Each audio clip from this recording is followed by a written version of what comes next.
pejgamberi Muhammed alayhi salatu wassalam tha: "Buistu li utammima makarim al-akhlaq." Kom ardhur me përsos virtytin, karakterin tek njerëzit. Au dhakarin wal untha. Qoftë femër ose mashkull. Pra, femër apo mashkull, koft do të me kanë besimtar. Do të me kanë rrugë të marë, me hes në drejtësi, me hes në punë të mira, në vepra të mira. Pejgamberi Muhammed alayhi salatu wassalam ka thënë kullul mauludin ala al-fitr. Çdo fëmijë ka fitren, pra natyrshmërinë. Kur lind fëmia, lind i pastër, lind tabula rasa, thoshte John Locke si letra e bardhë, kurse pejgamberi alayhi salatu wassalam thoshte se lind i pastër, pra besimtar, dhe është shoqëria, ambienti, familja që ndikojnë që fëmia mu bë budista ose zjarpotist ose paganist ose mu bë besimtar etj etj.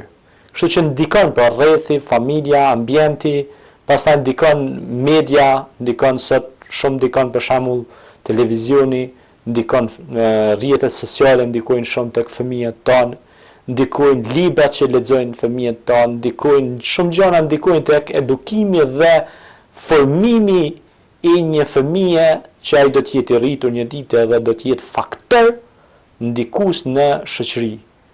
Edhe ky faktor ndikues në shoqërinë tonë do të jetë faktor pozitiv ose faktor negativ.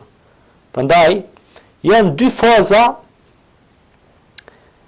por mos më thon 3 faza që njëri kalon gjatë jetës tij. Faza e parë është fëmijëria e hershme, pra fillimet e tij, që është fazë shumë delikate. Dhe faza tjetër është faza adoleshenca. Shumë e rrezikshme si fazë. Pastaj faza e tretë cila është kur plaket njeriu. Prandaj të ne thon plaku është si fëmia. Do thonë se është i vjetër, është më shumë, duhet ditë të kemi takt me të moshuarit. Të 3 faza janë pra faza të ndërlikume dhe kërkojnë shumë maturi, kërkojnë shumë kujdes, edhe kujdestari, shumë kujdestari. Sepse ju e dini se ne duhet kujdesemi për prën, sikur ata që kujdesen për ne kur ishim të vegjël. Pra, shikoni si thot pejgamberi alayhi salatu wassalam. Fëmia në ne është mirë të edukohet me namaz. Pejgamberi alayhi salatu wassalam ka thënë: filloni të mësoni fëmijët e juaj si të arrijnë moshën 10 vjeçare, urdhënoni ata të hyjnë namaz.